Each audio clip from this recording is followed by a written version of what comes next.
नमस्कार दोस्तों, आज बताने वाला हूँ अपडेटेड आईटीआर कैसे फाइल करेंगे। अपडेटेड आईटीआर के अंदर जब आप फाइल करते हैं तो उसमें ड्यूरेशन में एरर, यूटिलिटी में एरर, फाइल करते वक्त एरर या मिसमैच का सामना करना पड़ रहा है, तो कैसे रिजॉल्व करेंगे, कैसे इस एरर को फिक्स करेंगे, आज की वीडियो में स्टेप बाय स्टेप बताने वाला हूँ। लेकिन उससे पहले बताना चाहूँगा, जो भी भाई बंधु मेरे चैनल पे पहली बार है, इस वीडियो को पहली बार देख रहे हैं, जिन्होंने अभी तक सब्सक्राइब नहीं किया, सब्सक्राइब कर लीजिए, साथ ही साथ बेल आइकन पे भी क्लिक कर लीजिए ताकि इस तरह का कंटेंट आपको मिलता रहे। सो दोस्तों देखिए, फाइल पे जाके इनकम टैक्स रिटर्न और यहाँ से फाइल इनकम टैक्स रिटर्न का ऑप्शन दिखता है। यहाँ पे आप करंट असेसमेंट ईयर ये आ रहा है, इसमें updated ITR under section 139(8) file कर सकते हैं। ऑडिटेड है नहीं, नो पे क्लिक कर दिया और यहाँ से आप आईटीआर सेलेक्ट कर सकते हैं। फॉर एग्जांपल के लिए आईटीआर 2 ले लेते हैं, ठीक है। कंटिन्यू पे क्लिक करते हैं, सर्च पे क्लिक करेंगे। यहाँ पे आपको जियोसन फाइल अपलोड करनी होती है। अब यहाँ जैसे ही जियोसन फाइल अपलोड कर रहे हैं तो हमें एरर का सामना करना पड़ रहा है। उस एरर को कैसे सॉल्व करेंगे मैं बताऊंगा स्टेप बाय स्टेप। सबसे पहले क्या करना है, जब भी आप अपडेटेड आईटीआर बनाओ, लेटेस्ट यूटिलिटी को डाउनलोड करो। जैसे कि देख सकते हैं ये यूटिलिटी है ऑफलाइन, यहाँ पे हम फाइल करने वाले हैं अपडेटेड आईटीआर। तो आपको क्या करना है, अपडेटेड आईटीआर का ऑनलाइन का ऑप्शन बहुत पोर्टल पे भी नहीं है। पोर्टल पे ज़्यादातर अपडेटेड आईटीआर फाइल करना है तो आपको ऑफलाइन का ऑप्शन ही देखने को मिलेगा। तो जो आप यूटिलिटी डाउनलोड कर रहे हो, एक्सेल यूटिलिटी, आपको new utility, latest utility download कर लेना है। क्या करना है, देखिए इनकम टैक्स पोर्टल पे आएंगे, जिस भी असेसमेंट ईयर की अपडेटेड आईटीआर कर रहे हो उसको सेलेक्ट करने के बाद उसका लेटेस्ट वर्जन चेक करोगे। फॉर एग्जांपल के लिए अगर मैं आईटीआर 2 कर रहा हूँ तो यहाँ देखूंगा कि इस आईटीआर को कब रिलीज़ किया गया था, इस एक्सेल यूटिलिटी को कब रिलीज़ किया गया था। तो इसकी लेटेस्ट डेट क्या है, 1 जनवरी 26, यानी आज की डेट में इसको रिलीज़ किया गया था, ठीक है। तो जो मैं, और इसका वर्जन क्या है 1.3, ठीक है। तो जो मैं यूटिलिटी यूज़ कर रहा हूँ उस यूटिलिटी को देख लेना है कि क्या मैं सही यूज़ कर रहा हूँ कि नहीं कर रहा हूँ। देखिए यहाँ पे यूटिलिटी का नाम क्या है 1.3, इसका मतलब इसका वर्जन ठीक है। अगर आप यहाँ पे जाओगे, देखिए 1.3 लिखा आ रहा है, इसका मतलब मेरा वर्जन ठीक है और मैं लेटेस्ट यूटिलिटी को यहाँ पे यूज़ कर रहा हूँ। इसके फाइल नेम में होगा प्लस, जहाँ हमने डाउनलोड किया ना उसके फोल्डर को ओपन करोगे, वहाँ पे भी आप देख सकते हो, ये देखिए लिखा हुआ है। यहाँ पे क्या लिखा है 1.3 लेटेस्ट यूटिलिटी, और डेट ऑफ डाउनलोड और डेट ऑफ मॉडिफिकेशन भी आ रहा है कि इस डेट को ओपन किया मैंने 1 जनवरी 26। तो लेटेस्ट यूटिलिटी को डाउनलोड कर लेना, उस पर करना है काम। प्लस दूसरा, अगर आपको एरर आ रहा है जब आप फाइल अपलोड कर रहे हैं जियोसन फाइल यहाँ पे, तो दूसरा क्या काम करना है, आपने जो जियोसन फाइल सेव करी है, कौन सी वाली, पुरानी वाली, उस जियोसन फाइल को डिलीट कर देना है। और जो डाटा आपने पुरानी वाली यूटिलिटी में भरा होगा उसको डिलीट कर देना।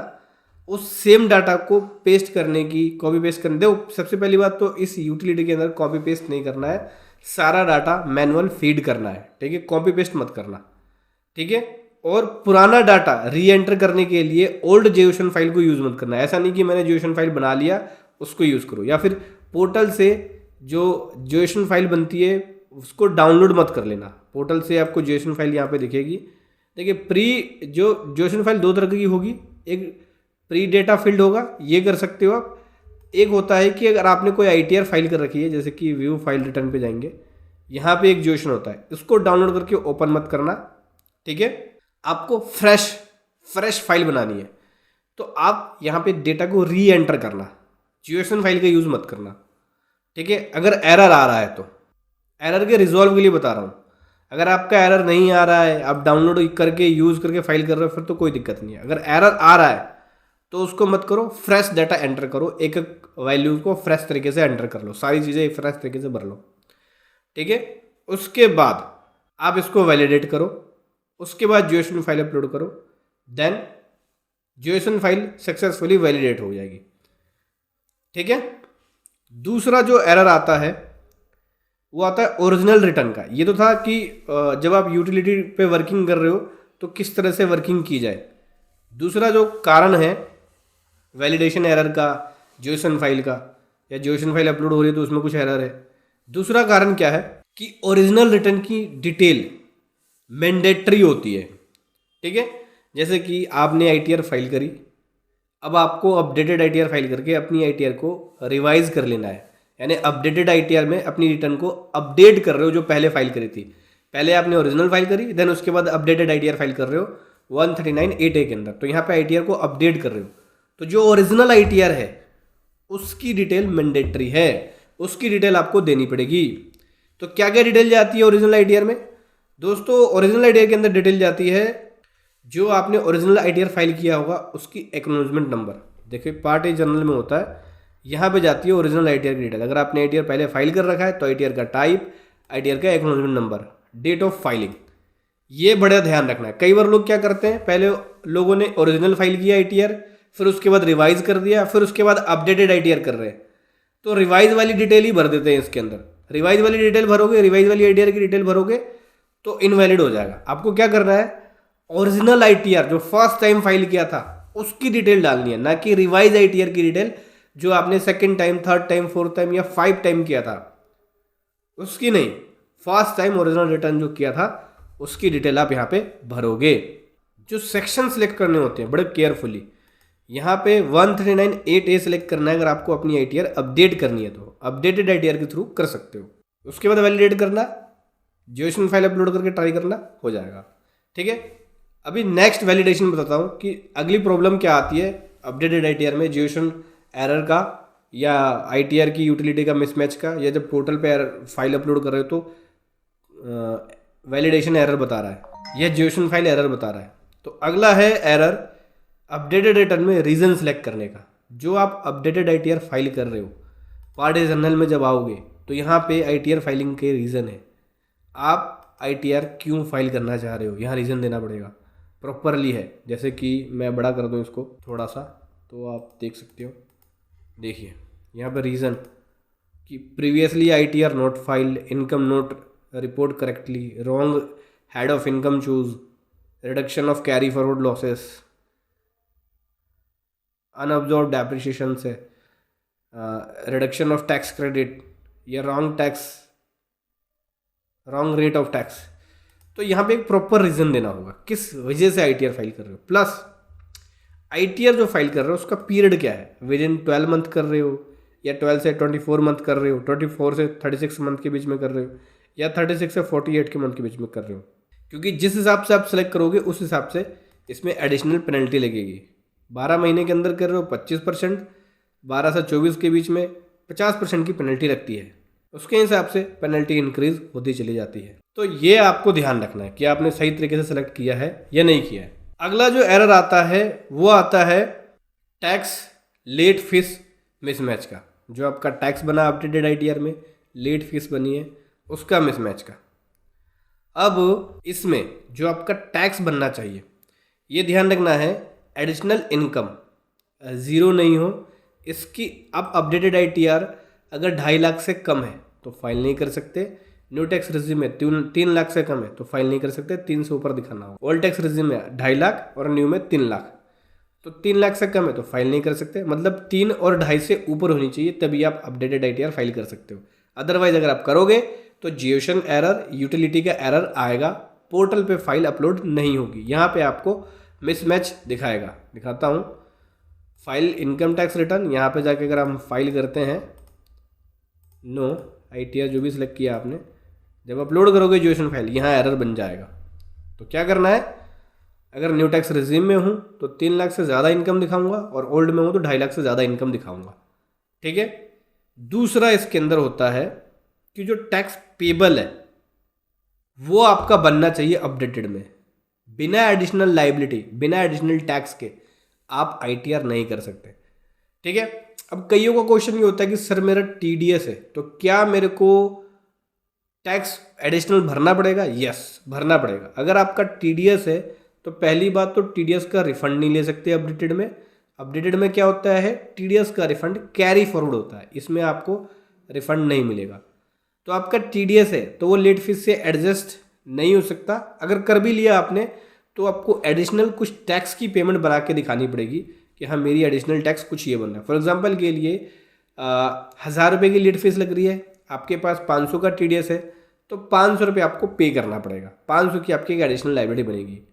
और अगर आपकी 1000 रुपये लेट फीस बन रही है और आपकी जो TDS है वो 2000 का है, तो 1000 लेस करने के बाद 1000 का आपका रिफंड बन गया, तो उस केस में अपडेटेड ITR फाइल नहीं करोगे। आपको क्या करना होगा, अपना TDS कम क्लेम करना होगा, बचा हुआ बैलेंस एडजस्ट कर सकते हो, लेकिन फिर भी आपको कुछ ना कुछ लायबिलिटी, एडिशनल लायबिलिटी 100, 150, 200, 50 जो भी आप चाहो उसके हिसाब से अपने अकॉर्डिंग यहाँ पे कर सकते हो। ठीक है, तभी आप अपडेटेड ITR फाइल कर पाओगे। इस एरर को जरूर, ये बहुत ही मोस्ट कॉमन एरर है और ज़्यादातर लोग यहीं पे आके फंस जाते हैं, सारे प्रोसेस को कर लेते हैं लेकिन ज़्यादातर लोग इसी। तो दोस्तों इन बातों का ध्यान रखना है आपको, खास तौर पे अपडेटेड ITR फाइल करते वक्त। ये वैलिडेशन एरर और जेसन एरर इसके वजह से भी बहुत आता है। उसके बाद दोस्तों अगला जो एरर आएगा वो आएगा अगर आपने अपडेटेड ITR के अंदर उसके नियम और उसके रूल को, जो अपडेटेड ITR का रूल है उसका पालन नहीं किया। तो क्या रूल है, आपको इनकम प्रॉपरली रिपोर्ट करनी है। जितनी इनकम लास्ट ITR में दिखाया वो इनकम उतनी होनी चाहिए या उससे ज़्यादा होनी चाहिए। अगर उस इनकम से कम कर दोगे अपनी इनकम तो इसका वैलिडेशन एरर आ जाएगा। ठीक है, तो आपको अपनी टोटल इनकम रिड्यूस नहीं करनी है, नहीं आपको अपना रिफंड इंक्रीज करना है, नहीं आपका लॉस आपको अपना इंक्रीज करना है। लॉस को डिक्रीज कर सकते हो, इंक्रीज नहीं कर सकते। उसके बाद अगर आप वैलिडेट करोगे तो वैलिडेट हो जाएगा और सक्सेसफुली JSON फाइल अपलोड हो जाएगी। उसके बाद कई बार अपडेटेड ITR के अंदर जो एरर आता है वो आता है कैरी फॉरवर्ड लॉसेस की वजह से और ब्रॉड फॉरवर्ड लॉसेस की वजह से। तो उसको चेक करना है कि जो आपके लॉसेस हैं लास्ट ITR में कितना था और करंट ITR में कितना है। ऐसा तो नहीं है आप लॉसेस को बढ़ा रहे हो, तो लॉस को नहीं बढ़ा सकते, ये ध्यान रखना है। ये JSON का एरर बहुत आता है, मोस्ट कॉमनली एरर है। अगला बात कर लेते हैं शेड्यूल FA यानी फिक्स एसेट्स के अंदर जब आप फिक्स एसेट्स की डिटेल डाल रहे हो। उसके बाद अगला जो एरर आता है वो TDS की वजह से आता है। शेड्यूल TDS, जो TDS है आपका, TDS अगर आप क्लेम कर रहे हो ज़्यादा, मतलब रिफंड क्लेम कर रहे हो ITR के अंदर, एरर आ जाएगा क्योंकि अपडेटेड में आप रिफंड क्लेम नहीं कर सकते। अगला जो एरर आता है मोस्ट कॉमनली एरर क्या आता है, जब भी आप इस यूटिलिटी के अंदर डाटा को प्रिपेयर करो, ठीक है, तो आपको एक छोटी सी सेटिंग कर लेनी होगी। जो सेटिंग मैं आपको बता रहा हूँ, राइट क्लिक करके प्रॉपर्टीज़ पे जाएंगे और यहाँ पे एक अनलॉक का ऑप्शन दिखेगा, उस पर टिक करके अप्लाई करके ओके कर देना है। ठीक है, उसके बाद शुरू करना। और ज़्यादातर आप क्या करना है, एरर जब भी आए तो आप यूटिलिटी को बंद करके, जैसे अगर आपका एरर आ रहा है तो यूटिलिटी को डाउनलोड करके फ्रेश जब भी स्टार्ट करो, फर्स्ट टाइम स्टार्ट करो यूटिलिटी को, तो रन एज एडमिनिस्ट्रेटर करके स्टार्ट करो। उसके बाद क्या करना है, JSON फाइल का एरर आता है, कई कारणों की वजह से भी आ जाता है, जो कुछ अपनी कंप्यूटर में आपको सेटिंग कर लेनी होगी, वो सेटिंग मैं आपको बताऊंगा। सबसे पहले आप अगर एरर आ रहा है तो JSON फाइल को डेस्कटॉप पे सेव करो। दूसरा, अपना एंटीवायरस डिसेबल कर देना, या फिर अगर आप विंडो डिफेंडर ऑन है कंप्यूटर में आपके तो विंडो डिफेंडर को डिसेबल कर देना। ठीक है, उसके बाद अगर आप JSON अपलोड कर रहे हो यहाँ पे और आपको JSON शो नहीं कर रहा है तो क्या करना है, ब्राउज़र की हिस्ट्री डिलीट करना है, उसके जो कैश फाइल होती है वो डिलीट करना है। यूज़ करना है आपको गूगल क्रोम या माइक्रोसॉफ्ट एज ओनली। और जो पीक आवर्स होते हैं उसके अंदर इग्नोर करना कि अपडेटेड ITR फाइल करो। पीक आवर्स का मतलब हो गया जिस दिन ITR की लास्ट डेट हो या किसी और कंप्लेंसेस की लास्ट डेट हो, पोर्टल पे रश है तो उस दिन मत करना। जैसे कि 31 दिसंबर लास्ट डेट हो गई विद लेट फीस, 31 जुलाई लास्ट डेट हो गई। TDS की रिटर्न हर 3 महीने में एक बार फाइल होती है जो लास्ट होती है, जैसे कि फर्स्ट क्वार्टर की 31 जुलाई, सेकंड क्वार्टर की 31 अक्टूबर, थर्ड क्वार्टर की 31 जनवरी, फोर्थ क्वार्टर का 30 अप्रैल और 31 मई। इस हिसाब से आपको इन डेटों पे फाइल नहीं करना है क्योंकि इन डेटों पे पोर्टल पे रस हो जाता है। तो इग्नोर करना है कि लास्ट डेट पे या पीक आवर्स पे आप JSON फाइल अपलोड करो। ठीक है, क्योंकि कई बार सर्वर काम नहीं करता और JSON फाइल आपका नहीं लेता है। समझ गए दोस्तों। अगर फिर भी एरर आ रहा है तो आप उसका स्क्रीनशॉट लेके आप ग्रेवियंस रेज कर सकते हैं इनकम टैक्स पोर्टल पे। ग्रेवियंस में जाके सबमिट ग्रेवियंस पे जाके यहाँ पे आप ग्रेवियंस अरेज कर सकते हैं, उसका स्क्रीनशॉट लेके जियोसन फाइल अपलोड कर सकते हो, उसका अगर पीडीएफ है तो पीडीएफ अपलोड कर सकते हो, ठीक है।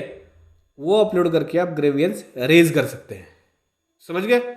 तो ऐसे आपको अपडेटेड आईटीआर में अगर कोई एरर आ जाए तो रिजॉल्व करना है।